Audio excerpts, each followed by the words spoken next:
அண்ணா நீங்க ரெடினா ஆரம்பிக்கலாங்கண்ணா.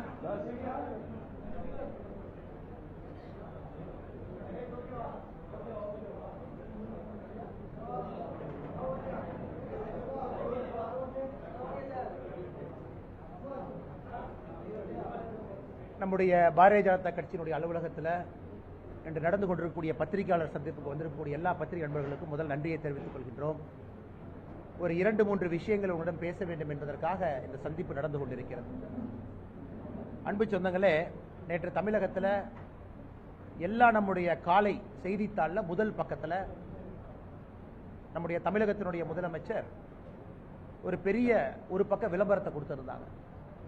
கலைஞர் கைவினை திட்டம் அப்படின்னு ஒரு திட்டத்தை அறிமுகப்படுத்தி மத்திய அரசு கொண்டு வந்திருக்கக்கூடிய திட்டத்தை அப்படியே எடுத்து அதில் எந்த மாற்றமும் செய்யாம, குறிப்பாக அதனால் உண்மையாலுமே நம்முடைய கைவினை கலைஞர்களுக்கு ஒரு பிரச்சனை ஏற்படுத்தக்கூடிய ஒரு திட்டமாகத்தான் அதை நம்முடைய முதலமைச்சர் அவர்கள் கொண்டு வந்திருக்கிறார்.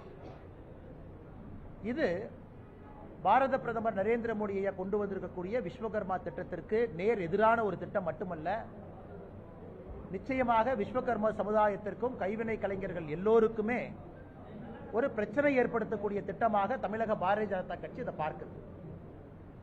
பிரதமர் அவர்கள் கொண்டு வந்திருக்கக்கூடிய விஸ்வகர்மா திட்டத்தில் 18 வயசுக்கு மேல் இருக்கக்கூடிய விஸ்வகர்மா சமுதாயத்தில் 5 சமுதாயமும் 13 இதர சமுதாயமும் 18 சமுதாயம், அவர்களுக்கு 18 வயசுக்கு மேல் இருக்கிறவங்களுக்கு 3 லட்சம் ரூபாய் வரை அவர்களுக்கு மானியம், வட்டியில்லா கடன், அவர்கள் தொழில் தொடங்குவதற்கான உபகரணங்கள், ட்ரைனிங்கான பயிற்சிக்கான செலவு எல்லாம் கூட அதில் இருக்கு. மாநில அரசு கொண்டு வந்திருக்கக்கூடிய திட்டத்தில் 35 வயசுக்கு மேல, மத்திய அரசுடைய திட்டம் 18 வயசுக்கு மேல, மாநில அரசு கொண்டு வந்திருக்கக்கூடிய திட்டம் 35 வயசுக்கு மேல இது உங்களுக்கு செயல்படுத்தப்படும். இரண்டாவது, பாரத பிரதமருடைய திட்டம் மிக தெளிவான ஒரு திட்டம். கிராம அளவில் மக்களால் தேர்ந்தெடுக்கப்பட்ட உள்ளாட்சி பிரதிநிதிகள் இதை அப்ரூவ் பண்ணணும். அதன் பிறகு மாநில அரசு போர்ட்டலுக்கு வரும், மத்திய அரசுக்கு வரும். கிட்டத்தட்ட 8 லட்சத்திற்கும் மேற்பட்டவர்கள் தமிழகத்தில் இதுக்கு பதிவு செஞ்சிருக்கிறாங்க. 8 லட்சம் பேர்.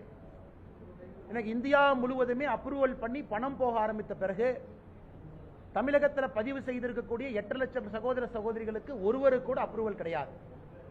ஆனால் மாநில அரசு கொண்டு வந்திருக்கக்கூடிய திட்டத்தில் கிராம நிர்வாக அதிகாரி, VAO, ஒரு அரசு அதிகாரி, அவங்க கிட்ட அப்ரூவல் வாங்கலாம். அப்படி அதாவது இங்க மக்கள் பிரதிநிதியை முன்னிலைப்படுத்தி விஸ்வகர்மா திட்டத்தை பிரதமர் கொண்டு வர்றாங்க. ஆனா திமுகவினுடைய திட்டத்தில் அரசாங்க அதிகாரி முன்னிலைப்படுத்தி, இது மற்றும் ஒரு முறை திமுகவினுடைய கட்சிக்காரங்களுக்கு பணம் கொடுப்பதற்காக கொண்டு வந்திருக்கக்கூடிய ஒரு திட்டம் தான் கலைஞர் கைவினை திட்டம். அதனால் எங்களுடைய வேண்டுகோள், மாநில அரசு உடனடியாக கலைஞர் கைவினை திட்டத்தை கைவிட வேண்டும். மத்திய அரசினுடைய விஸ்வகர்மா திட்டத்தை முழுமையாக தமிழ்நாட்டில் செயல்படுத்தணும். காரணம், 8 லட்சம் பேரும் இதற்காக ஒரு நம்பிக்கையோடு பதிவு செஞ்சிருக்கிறாங்க. எங்கேயும் போய் பாரதிய ஜனதா கட்சி யாருகிட்டையும் பதிவு செய்யுங்கன்னு கூட கேட்கல, அவங்க பதிவு செஞ்சிருக்கிறாங்க. ஒருவேளை நான் கைவினை கலைஞரா இருக்கிறேன், நான் பதிவு செஞ்சிருக்கிறேன், எனக்கு உண்மையாலுமே கிடைக்கணும், எனக்கு கிடைக்கல, மத்திய அரசு திட்டத்தின் மூலமாக யாராவது தமிழகத்தில் கிடைக்கலன்னு சொன்னாங்கன்னா பாரதிய ஜனதா கட்சி முழுமையாக நாங்கள் பொறுப்பேற்றுக் கொள்கின்றோம். அது எங்களுடைய பொறுப்பு. அதனால் முதலமைச்சர் அவர்கள் அதை கைவிடணும், வேகமாக மத்திய அரசு திட்டத்தை செயல்படுத்தணும். இந்த திட்டத்தில் எந்த பயனாளிகளுக்கு எதுவும் கிடைக்க போவது கிடையாது. இதை பத்திரிகையாளர் நண்பர்கள் மூலமாக தமிழகத்தில் இருக்கக்கூடிய எல்லா கைவினை கலைஞர்களுக்கு நாங்கள் தெரியப்படுத்துறோம். மத்திய அரசில் 5 விஸ்வகர்மா சமுதாயத்தை சார்ந்தவர்கள், 13 இதர கைவினை கலைஞர்கள் வேலை செய்யறோம், 18. இவங்க அதையே அப்படியே கொஞ்சம் பிரிச்சு அது 28 பண்ணியிருக்கிறாங்க.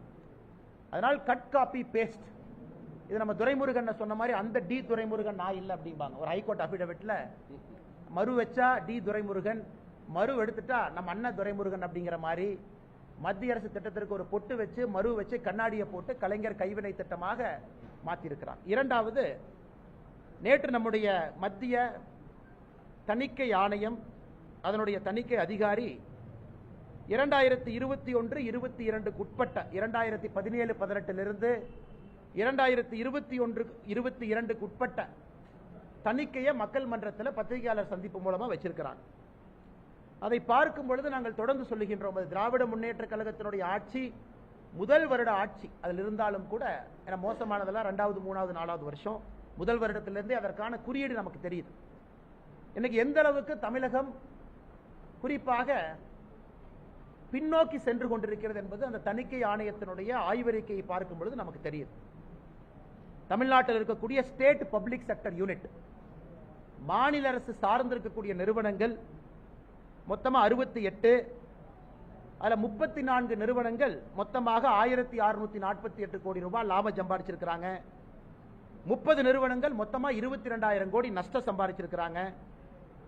31 நிறுவனத்திற்கு பேப்பர் வேல்யூ, அதாவது அந்த நிறுவனத்திற்கு வேல்யூவே இல்லை, அது அப்படியே தூக்கி நீங்க குப்பையில போட்டுறலாம், வேல்யூலெஸ் நிறுவனமாக இருக்கு.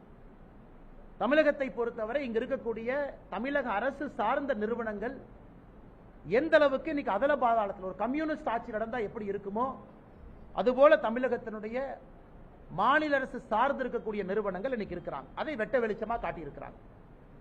இரண்டாவது, தமிழகத்தினுடைய டிரான்ஸ்போர்ட் கார்பரேஷன், குறிப்பாக நம்முடைய பஸ்ஸஸ் எல்லாம் சேர்ந்தது. நீங்க பாத்தீங்கன்னா அடிக்கடி இது நம்முடைய பேப்பர்ல வரும், சில நியூஸ் பேப்பர்ல வந்திருக்கிறத உங்களுக்கு காட்டுறோம்.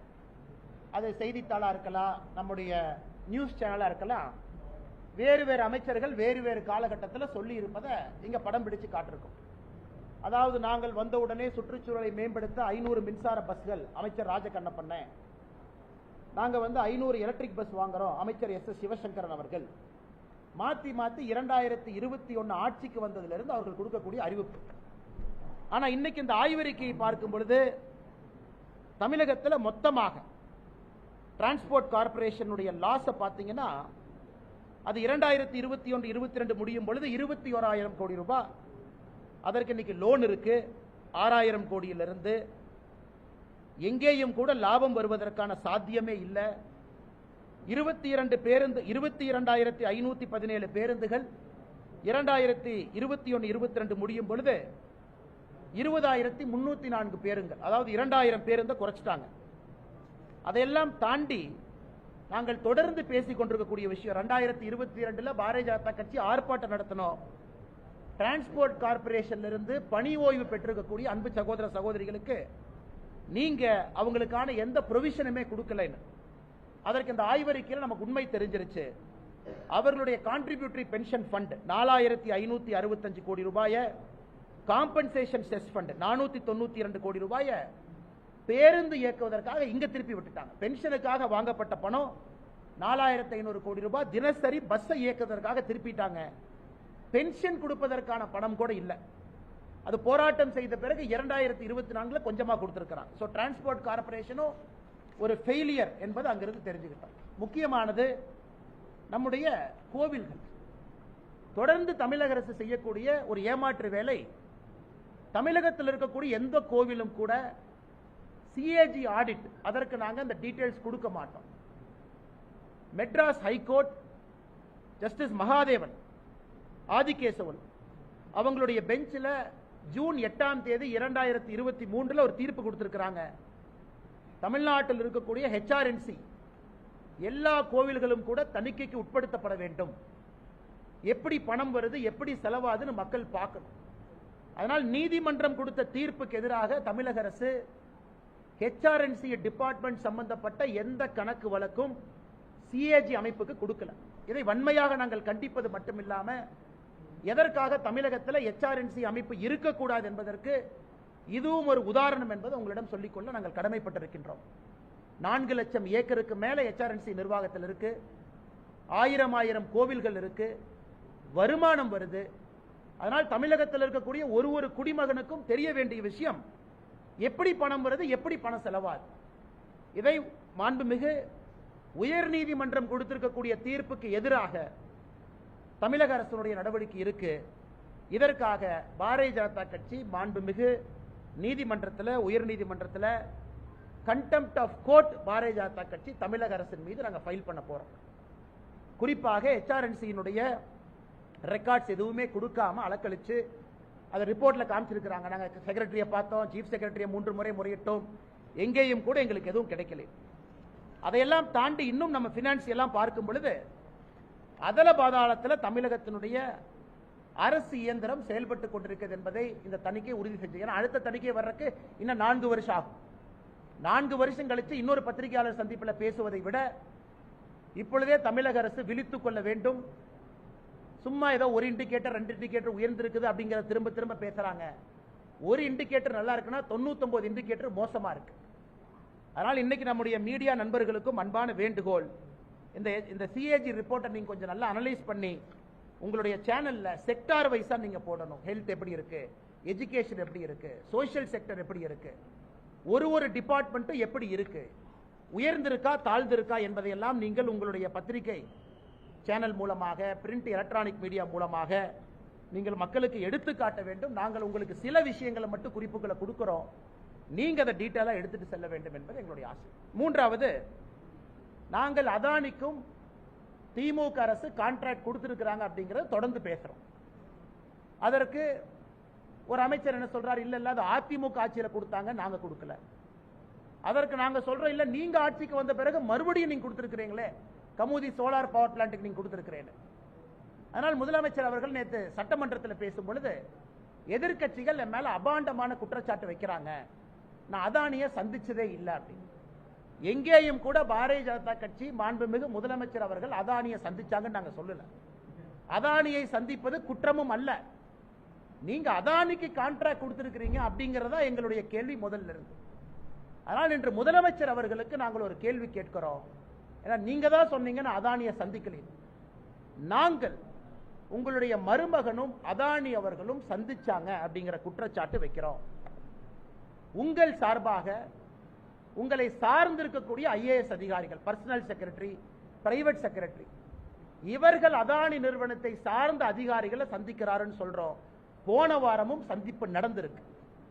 உங்கள் மருமக சந்திக்கிறாரு, உங்களை சுற்றி இருக்கக்கூடிய அதிகாரிகள் சந்திக்கிறாங்க. இப்பவும் அதானி அவர்களை சந்திப்பது தப்புன்னு நாங்க சொல்ல, நீங்க சொன்னதுக்காக சொல்றோம்.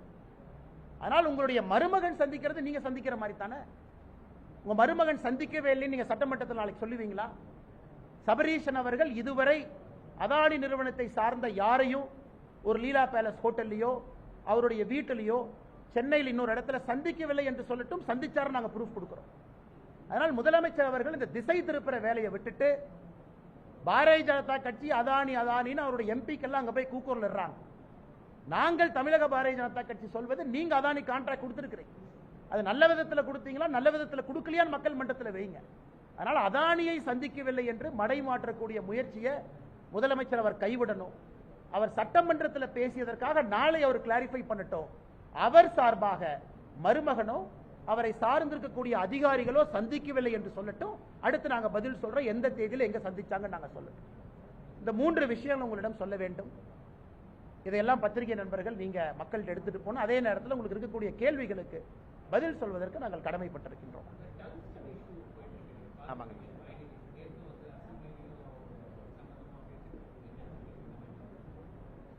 எங்க பாரதிய ஜனதா கட்சியினுடைய நிலைப்பாடு, எங்களுடைய மாவட்டத்தினுடைய தலைவர்கள், பாரதிய ஜனதா கட்சியினுடைய அந்த பகுதியினுடைய தலைவர்கள் எல்லாம் விவசாய நண்பர்களை சந்திச்சு பேசிட்டு இருக்காங்க. அதன்படி நேற்று முன்தினம் நாங்கள் மத்திய அரசுக்கு கடிதம் எழுதியிருக்கின்றோம். இதை போல என்ன கடிதத்தில் சொல்லியிருக்கோம் அப்படின்னா, விவசாயிகளுடைய கோரிக்கையை ஏற்று அங்கு வரக்கூடிய மாலிபெட்னம், டங்ஸ்டன், அந்த மைனிங்கை மத்திய அரசு ரத்து செய்ய வேண்டும் என்பது பாரதிய ஜனதா கட்சி அதிகாரப்பூர்வமாக நாங்கள் தெரிவித்திருக்கின்றோம். நாளை காலை புதுடெல்லியில் கட்சியின் சார்பாக நானும் அண்ணன் எல் முருகன் அவர்களும் கிஷன் ரெட்டி அமைச்சர் அவர்களும் அலுவலகத்தில் சந்திக்கிறோம். நிச்சயமா ஒரு நல்ல செய்தியோடு வருகின்றோம். நீங்க நல்லா பார்த்தீங்கன்னா அதற்கு எங்களுடைய தவறு எங்கேயும் கிடையாது. தொடர்ந்து நாங்கள் பேசிக் கொண்டிருப்பது, திமுக அரசு பிப்ரவரியில ஒரு இங்கிலீஷ் பத்திரிகையில் ஆர்டிக்கல் வருது, மாநில அரசை சார்ந்த அதிகாரிகள் மத்திய அரசுக்கு இன்புட் கொடுத்திருக்கிறாங்க, இந்த டங்ஸ்டன் எடுப்பதற்கான சாத்தியக்கூறுகளை பத்தி பேசியிருக்காங்க. இன்னைக்கு முதலமைச்சர் அவர்கள் சட்டமன்றத்தில் வெள்ளை அறிக்கை தாக்கல் செய்யட்டும். மாநில அரசு சார்பாக எந்த அதிகாரியுமே பேசல, எந்த அதிகாரியும் மத்திய அரசுக்கு இன்புட்டே கொடுக்கல அப்படின்னு அவங்க சட்டமன்றத்தில் சொல்லட்டும். அதை வைத்து ஒரு ஆங்கில பத்திரிகை ஒரு அதிகாரியை கோட் பண்ணி எழுதியிருக்கிறாங்க. அந்த ஆங்கில பத்திரிகையினுடைய பேர் நான் சொல்ல விரும்பலைங்கன்னா அது எல்லாத்துக்கும் தெரியும். அவங்க ஸ்டோரி எழுதியிருக்கிறாங்க பிப்ரவரியில். 10 மாதம் கழித்து இன்னைக்கு இதை பிரச்சனையாக எழுப்புவதற்கு காரணம் என்ன? பாரதிய ஜனதா கட்சி எப்போதும் விவசாயிகளோடு இருக்கின்றோம். பிரச்சனை உருவாக்கியது திமுக. மத்திய அரசு ஜார்க்கண்ட் உட்பட தமிழகம் உட்பட டங்ஸ்டன் மைனிங் எல்லாம் கொடுத்திருக்கிறாங்க. அதனால விவசாய நண்பர்கள் கேட்டுக்கொண்டதற்கு இணங்க நாங்கள் பாரதிய ஜனதா கட்சி மத்திய அரசு கடிதம் எழுதியிருக்கின்றோம். சட்டமன்றத்தில் எங்களுடைய சட்டமன்ற குழு தலைவர் அண்ணன் நயினார் நாகேந்திரன் அவர்கள் சட்டமன்றத்தில் பேசியிருக்கிறாங்க. அதனால் நல்ல முடிவோடு நாங்கள் வருகின்றோம். அது நிச்சயமாக விவசாய பெருமக்களுடைய குரலை எப்பொழுதும் மோடி அவங்க கேட்பாங்க. இந்த முறையும் அது நடக்கும்.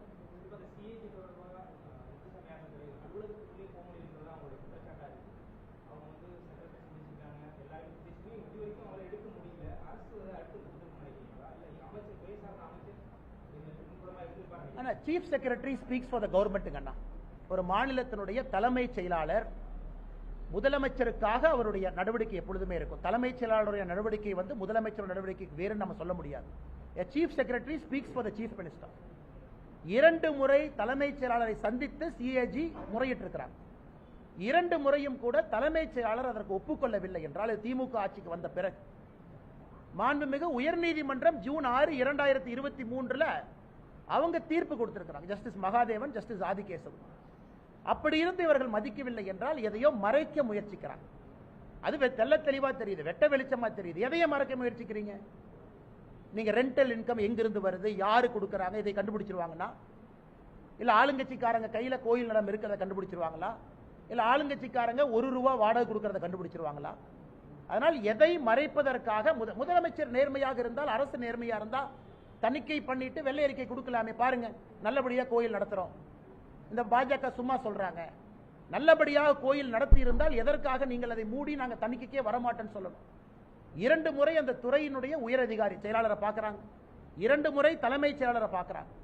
அப்படி இருந்தும் கூட அவர்களுக்கு அந்த இன்புட் கிடைக்கவில்லை என்றால் திமுக அரசு எதையோ மறைக்கிறாங்க. அதில் எந்த மாற்று கருத்தும் இல்லை. அதனால் தான் contempt of court Bharatiya Janata கட்சி நாங்கள் செல்ல இருக்கின்றோம்.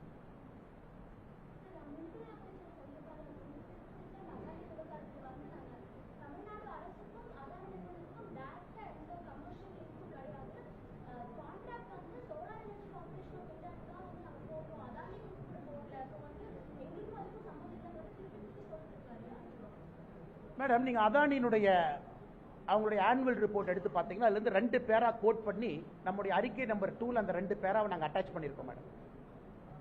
அதாவது தமிழக அரசை பொறுத்தவரை கரெக்ட், இந்திய அரசு ஒரு லெவலுக்கு மேல எல்லாமே சோலார் எனர்ஜி கார்பரேஷன் மூலமா கீழே கொண்டு வந்துட்டாங்க. ஏன்னா இந்தியா முழுவதும் ஒரு பிக்சர் ரேட்டை நோக்கி போகணும். அப்படி இந்தியா முழுவதும் இது நேர்மையான விதத்தில் செல்ல வேண்டும் என்பதற்காக தான் அது கொண்டு வரப்பட்டது. நாங்க வைக்கிற குற்றச்சாட்டு முதல்ல இருந்து நீங்கள் அதானிக்கு ஃபேவர் பண்ணீங்கன்னு வைக்கல. பாரதிய ஜனதா கட்சியும் அதானிக்கும் நீங்க முடிச்சு போடுறீங்க. நீங்க ஆட்சிக்கு வந்த பிறகு அதிமுக அரசுல போடப்பட்ட அந்த ஒப்பந்தம், நீங்க சொல்ற ஒப்பந்தத்தினுடைய கண்டினியூட்டியில கமோதி பிளான்ட்டுக்கு நீங்க 90 கோடி ரூபாய், 90 கோடி சில்லறை நீங்க கொடுத்திருக்கீங்க. அதை நீங்க கேன்சல் பண்ணிருக்கலாமே. இல்ல நாங்க சோலார் எனர்ஜி கார்பரேஷன் படி தான் நாங்க பணம் கொடுப்போம்னு. ஏற்கனவே போட்ட கான்ட்ராக்ட் கண்டினியூ ஆகுதுன்னா நீங்க அதை கண்டினியூ பண்றீங்கல்ல, அதான் எங்களுடைய குற்றச்சாட்டு. இதை அமைச்சர் அவர்கள் இங்க எங்க இங்க சுத்தி சுத்தி வர்றாங்க. நீங்க அதை கொடுத்தனால நீங்கள் பாரதிய ஜனதா கட்சி அதானின் பேசுவதற்கு உங்களுக்கு உரிமை இல்லை என்பதுதான் எங்க முதல் குற்றச்சாட்டு. அதனைக்கு முதலமைச்சர் ஒருபடி மேல போய் நான் அதானி சந்திக்கவே இல்லைங்கிறாங்க. அதானியை சந்திப்பது தப்பு நாங்க எப்பவுமே சொல்லிங்க. ஏன் தமிழகத்துல அம்பானி அவர்கள் திருமணம் அழைப்புதல் கொடுத்த பொழுது முதல் ஆளாக இங்கிருந்து ஓடி போனது யாரு? துணை முதலமைச்சர் போனாங்க. அம்பானி அவர்கள் துணை முதலமைச்சருக்கு மட்டும் இன்விடேஷன் கொடுக்கலீங்க, எனக்கு இன்விடேஷன் கொடுத்தாங்க.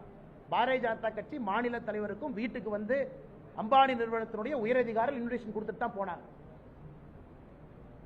எதற்கு நான் பப்ளிக்ல சொல்றேன் அப்படின்னாங்க, ஓடி போய் நான் இருக்கேன். அதனால நீங்க அதானி அம்பானி பாரதிய ஜனதா கட்சின்னு எதற்கு சொல்ல வேண்டும்? ஒருத்தவங்க வருவாங்க, எல்லாத்தையும் பார்ப்பாங்க, பரஸ்பரம் ஒரு நட்பு மெயின்டைன் பண்ணுவாங்க. அந்த வந்தால்தான் ஒரு நாடு வளர்ச்சி அடையும், ஒரு மாநில வளர்ச்சி அடையும். அது தவறு கிடையாது. நீங்க போங்க பாருங்க.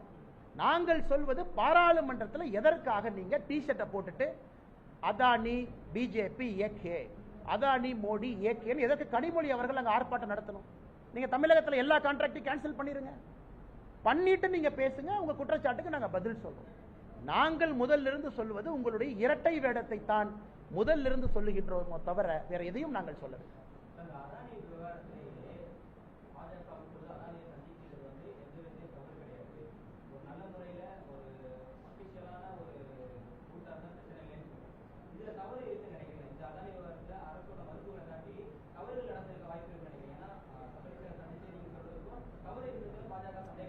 ஆனா தவறு என்கின்ற குற்றச்சாட்டை இப்ப நான் வைக்கலீங்கண்ணா.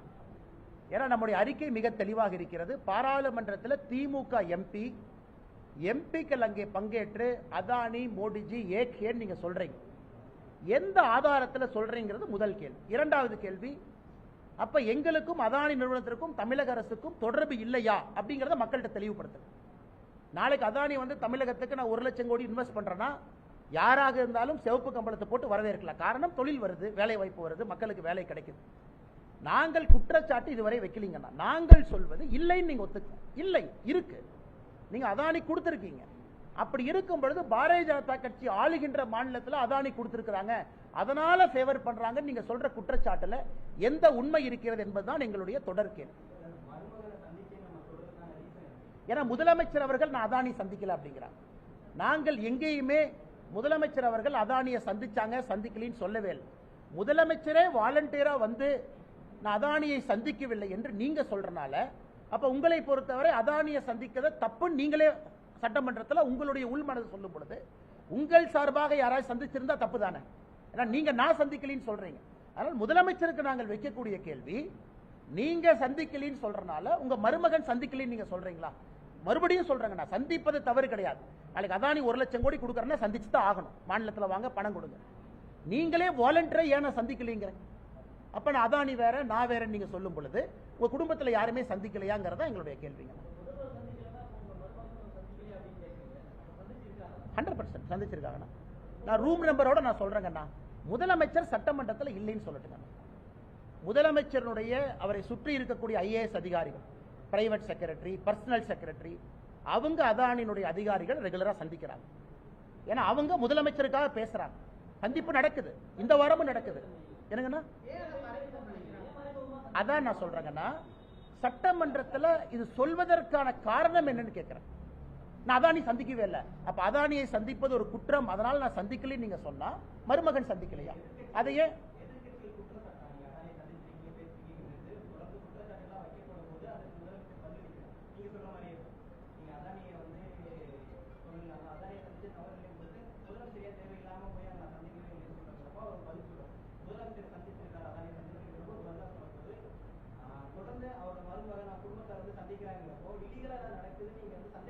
அண்ணா இப்போதைக்கு அதுக்குள்ள நாங்க போக விரும்பலீங்கண்ணா.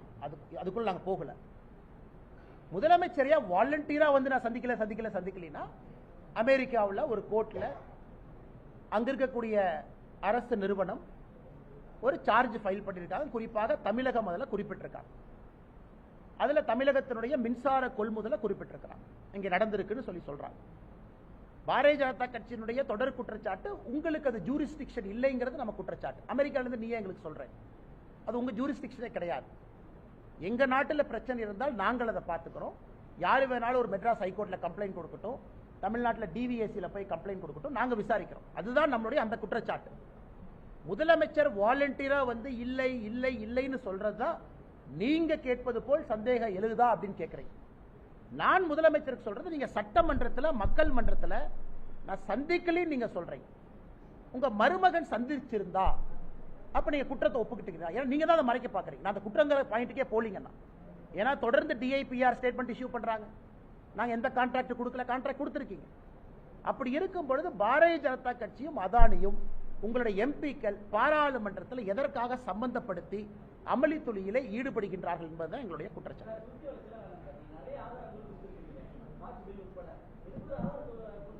முதலமைச்சர் இல்லைன்னு சொல்லிட்டோம், சுவாரஸ்யம் இருக்கணும். முதலமைச்சர் வந்து சட்டமன்றத்தில் இல்ல, அவர் பொய் சொல்றாரு, என் குடும்பத்திலே யாரையும் சந்திக்கலன்னு சொல்லட்டும், அப்புறம் ஆதாரம் கொடுக்கணும் சொல்லட்டுங்க. தலைவா, எத்தனை விஷயத்தை நாங்களே கொடுக்குறோம், கொடுக்காமையா பேசுறோம், எவ்வளவு விஷயம் கொடுக்குறோம், நிறைய கொடுக்குறோம். அவர் இல்லைன்னு சொல்லட்டும், அவரு தான் சொன்னாரு. சொல்லுங்கண்ணா.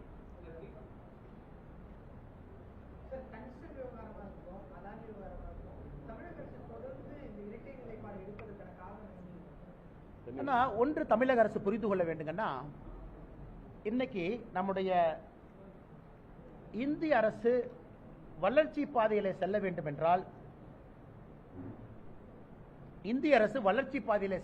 என்றால், டெவலப்மெண்டல் ஒர்க் நடந்துதாங்க ஆகணும். அதில் மாற்று கருத்து இல்லைங்க. டங்ஸ்டன் விவகாரத்தை பொறுத்த வரைக்கும் அது நியாயமான ஒரு விஷயம். காரணம், சமணர் படுகை இருக்கு, மெகாலித்திக் பரியல் சைட் 2000 ஆண்டுகள் பழமை எல்லாம் இருக்கு, அழகர் மலை பக்கத்தில் இருக்கு. ஓகேங்கண்ணா, இன்னைக்கு மத்திய அரசு எல்லா விஷயமும் கூட தமிழகத்திற்கு கொண்டு வரும் பொழுது எல்லாத்தையும் முட்டுக்கட்டை போட்டுக்கிட்டே இருந்தாங்கன்னா அது முன்னாடி போகாது. நீங்க ஆக்கப்பூர்வமா என்கேஜ் பண்ணி இல்ல பிரச்சனை இல்லாத ஒரு பகுதிக்கு மத்திய அரசை கூட்டிட்டு போங்க. அதெல்லாம் நாங்க சொல்றோம், ஆக்கப்பூர்வமான அரசியலை வைப்போம். எல்லாம் வேண்டாம் வேண்டாம் வேண்டாம்னு எல்லாம் சொல்ல ஆரம்பிச்சீங்கன்னா இந்த மாநிலத்தினுடைய வளர்ச்சி இன்னும் 10 ஆண்டுகள் கழித்து எங்க போய் நிற்கும் என்பதுதான் எங்கள் கேள்வி. எதுவுமே வேண்டாம், உள்ளே வராதீங்க, அது ஒரு ஆக்கப்பூர்வமான ஒரு போக்கு கிடையாது. சரி, டங்ஸ்டன் வந்தாங்க, பிப்ரவரியிலே சொல்லிருக்கலாம் இங்க வேண்டாம், வேற இடத்த பாருங்க, வேற இடத்த மேப் பண்ணுங்க, அது ஆக்கப்பூர்வமான ஆலோசனை. இன்னைக்கு பிரச்சனையான பிறகு 10 மாதம் கழித்து நாங்கள் முதல்ல இருந்து விரோதம் அப்படின்னா அதான் நாங்க கேட்கிறோம். உங்க அதிகாரிகள் பேசவே இல்லையா? வெள்ளை அறிக்கை சட்டமன்றத்தில் கொடுங்க. அதிகாரிகள் பேசி இருக்கின்றாங்க, இல்லாட்டி மத்திய அரசு பொய்யான செய்தி குறிப்பு கொடுப்பாங்களா? மத்திய அரசுடைய செய்தி குறிப்புல தமிழக அரசு எங்கிட்ட பேசினாங்கன்னு அவங்க சொல்றாங்க. அப்ப மத்திய அரசு பொய் சொல்றாங்களா? கிடையாது. அதனால் முதலமைச்சர் அவர்கள் ஒரு ஸ்டாண்ட் எடுங்க, டெவலப்மெண்டா நோ டெவலப்மெண்டா, அந்த டெவலப்மெண்ட் எந்த மாதிரி. ஸோ நீங்க போராட்டம் வெடிக்குது அதன் பிறகு நான் ஸ்டாண்டை மாத்திரேன் அப்படிங்கிறது ஒரு நல்ல முதலமைச்சருக்கு அழகு கிடையாது.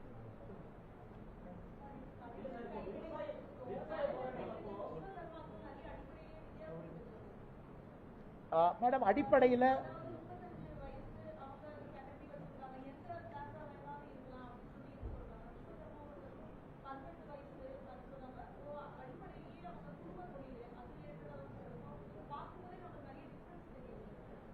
இங்க பாருங்க, 18 தமிழக அரசுக்கு நான் கேள்வி கேட்கிறேன். 18 வயசுல இருந்து 35 வயசு வரைக்கும் நீங்கள் சொல்லி இருக்கக்கூடிய இந்த 28 தொழில் ஒரு சகோதரன் சகோதரி செய்யறாருன்னா ஏன் நீங்க லோன் கொடுக்கல?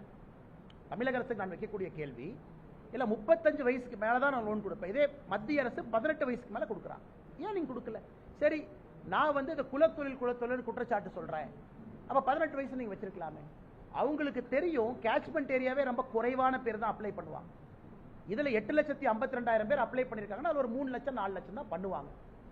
இரண்டாவது, மத்திய அரசை பொறுத்தவரை எங்கேயும் குலத்தொழில் சொல்லிங்க மேடம், பேரலா உங்களுக்கு முத்ரா கடன் இருக்கு.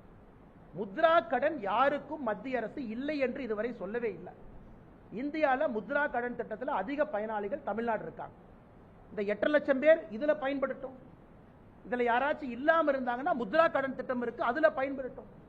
எதற்காக ஒரு அரசியலுக்காக தடுக்கின்றீர்கள் என்பது எங்க கேள்வி. இதே ஆர்குமெண்ட் தமிழக அரசுக்கு வைக்கிறோம். ஆதி திராவிட டெவலப்மெண்ட் கார்பரேஷன், அதுல என்ன சொல்றீங்க? ஆதி திராவிட இளைஞராக இருந்தால், யூத்தா இருந்தா முடி திருத்தக்கூடிய ட்ரைனிங் கொடுக்குறீங்க, வேலை வாய்ப்போடு அயன் பாக்ஸ் ட்ரைனிங் கொடுக்குறீங்க, அது குலத்தொழில் இல்லையா? இது தமிழகத்தினுடைய ஆதி திராவிட டெவலப்மெண்ட் கார்பரேஷன் நடத்தக்கூடிய திட்டம். தமிழகத்தினுடைய புதிய கல்விக் கொள்கை ஜஸ்டிஸ் சந்துரு, அதுல என்ன சொல்றீங்க? மீனவர்களுடைய குழந்தைகளாக இருந்தா தட்டச்சு பயிற்சி சொல்லி கொடுக்கிறோம், அது குலத்தொழில் இல்லையா? ஆனால் நாங்கள் கேட்பது இத குலத்தொழில்னா இதை ஏன் குலத்தொழில் நீங்க சொல்றீங்க? இன்னைக்கு யாராவது இல்லைங்க ஐயா நான் கயிறு திரிக்கிறேன், நான் எனக்கு லோன் வராம இருக்குன்னு குற்றச்சாட்டு சொன்னாங்கன்னா அவர்களுக்கு முத்ரா திட்டத்துல இருக்கு. இன்னைக்கு எல்லோருமே கவர் ஆங்க. 8 லட்சம் பேர் வாலண்டியர் ரெஜிஸ்டர் பண்றாங்க. தமிழக அரசுடைய எதிர்ப்பை தாண்டி அந்த 8 லட்சம் பேர்த்தை ஏன் நீங்க தடுக்கிறீங்கன்னு எங்களுடைய கேள்வி. அதே நேரத்தில் உங்களுடைய அமைப்புகள் நடத்தக்கூடிய ட்ரைனிங்கும் இது போல இருந்து அதையும் குலத்தொழில் நாங்கள் குற்றச்சாட்டு சொல்றோமே, அதையே நீங்க ஏத்துக்க மாட்டீங்க.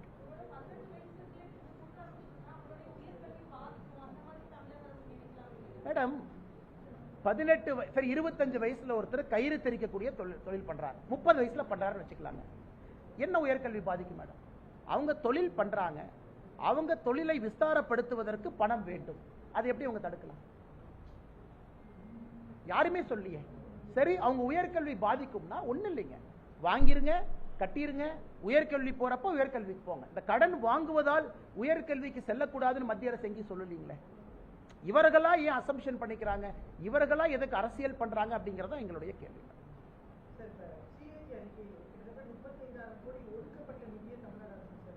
நல்ல கேள்விங்கண்ணா.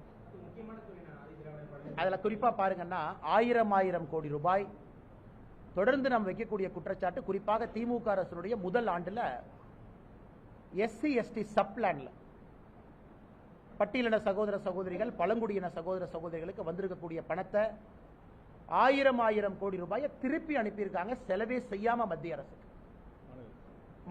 அரசுக்கு மாநில அரசு அனுப்பியிருக்கிறாங்க. அதையும் இந்த சிஏஜி அறிக்கை சுட்டி காட்டியிருக்கிறாங்க. கேட்டா சமூக நீதி பேசுவாங்க, ஆனா எஸ்சி எஸ்டி சப்ளான்ல வந்திருக்கக்கூடிய 1000 கோடி ரூபாய் அப்படியே அனுப்பிச்சிருக்கிறாங்க. அதனால் இதையெல்லாம் வாய்க்கிலேயே பேசக்கூடிய திமுக அரசு, ஆனால் அது ஆரம்பம் தான். நம்ம அடுத்த ரிப்போர்ட் தான் முழுமையா பார்க்கணும். ஆரம்பமே சரியில்லாமல் இருக்கும் பொழுது இன்னும் 3 ஆண்டுகள் கழித்து இதை பார்க்கும் பொழுது நீங்க பாருங்க, கடன் மட்டும் எவ்வளவு வாங்கியிருக்கோம் பாருங்கண்ணா. 2022-23க்கான கடன் பாருங்க, 90,000 கோடி ரூபாய், 90,481 கோடி ரூபாய் 2022-23. 2018 நம்முடைய ஸ்டேட் ஜிடிபிக்கு கடன் வந்து 22%. 2022-23 அது 29% போயிடுச்சு. இன்னைக்கு மத்திய அரசுடைய சீலிங் லிமிட்ல தமிழக அரசு இருக்கு. அதனால் தமிழகத்தில் நாங்கள் தொடர்ந்து குற்றச்சாட்டுவது, மாநில அரசினுடைய நிதி நிலைமை அதல பாதாளத்தில் இருக்கு. இவர்களை நம்பி எந்த ஆக்கப்பூர்வமான வேலையும் பண்ண முடியாது. அதனாலதான் ஸ்கூல் ஒழுகுது, அதனாலதான் ரோடு போடாம இருக்கிறாங்க, அதனாலதான் மருத்துவமனையில லைட்டு போட்டு கேண்டில் லைட்ல செவிலியர் பிரசவம் பார்க்கறாங்க, அதனாலதான் மருத்துவமனையில நேற்று நர்ஸ் ஒரு செவிலியர் ஆபரேஷன் பண்ண போய் ஒருத்தவங்க இறந்துட்டாங்கிற குற்றச்சாட்டு. தினமும் தமிழக அரசு மருத்துவமனையில் ஒரு பிரச்சனை வெளியே வருதுன்னா என்ன அர்த்தம்? இவர்கள் தமிழகத்தை சரியான முறையில் வழி நடத்தல. சிஏஜி ஆய்வறிக்கை சொல்லுது. அது தினமும் கூட உங்க டிவியில நீங்க ஒரு இஷ்யூவா போடுறீங்க அப்படிங்கறத எங்க குற்றச்சாட்டுங்க. அதனால் நாங்க திராவிட மாடல் வாய்க்கிலி எதுக்கு பேசுறீங்க? எது திராவிட மாடல் என்பது எங்களுடைய தொடர் கேள்வியா இருக்கு. வேறங்க என்ன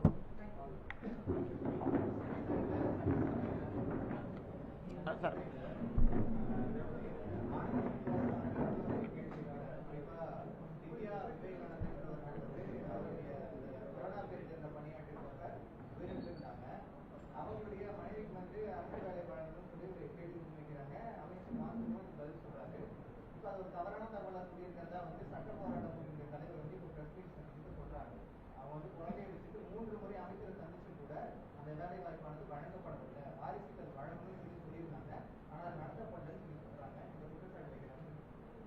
எனக்கு உண்மையாக தெரியலங்கண்ணா, நான் அக்காட்ட பேசுறேங்கண்ணா, தெரிந்த பிறகு பதில் சொல்றேங்கண்ணா. ஸோ மா சுப்பிரமணியம் அவர்கள் சட்டமன்றத்தில் ஒரு தவறான விஷயத்தை அமைச்சராக சொல்லியிருந்தாங்கன்னா அது தவறு தான். இருந்து வானத்தி அக்காவே அந்த மேட்டர் உங்கள்கிட்ட பேச சொல்றேங்கண்ணா. எனக்கு தெரியல, ஃபாலோ பண்றேங்க.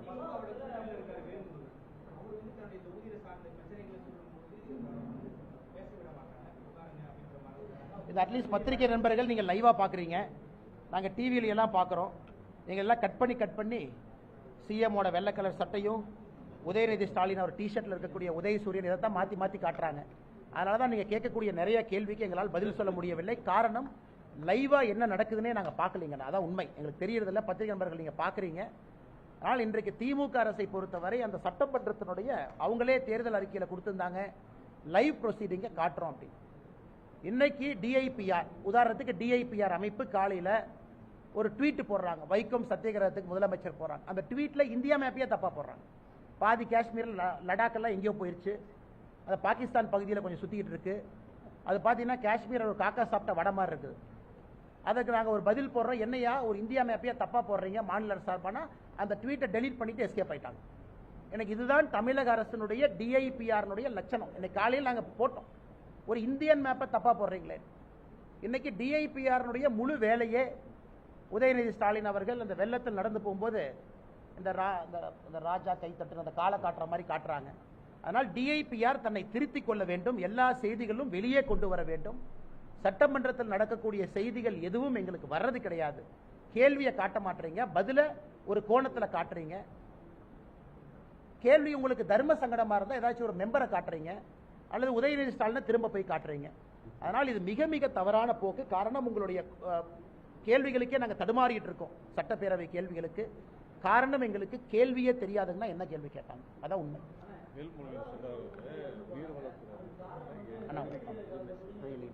அண்ணா கொஞ்சம் சத்தமா சொல்லுங்கண்ணா. சாரிங்கண்ணா. கரெக்ட்.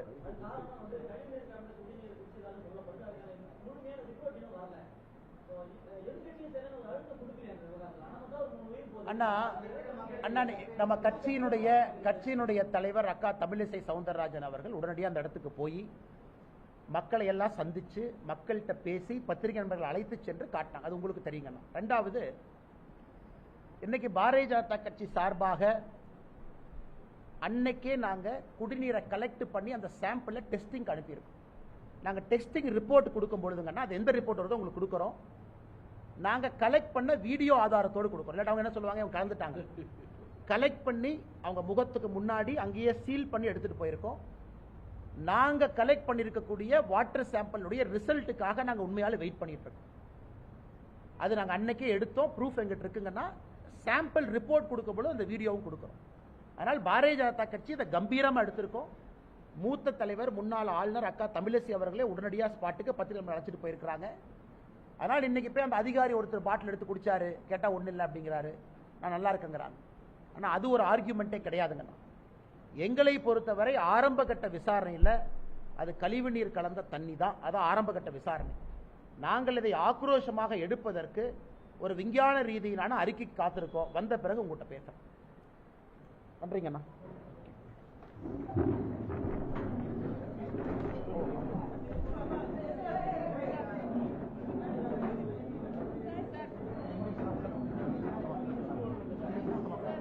மேடம் இங்கிலீஷ்ல வாங்க.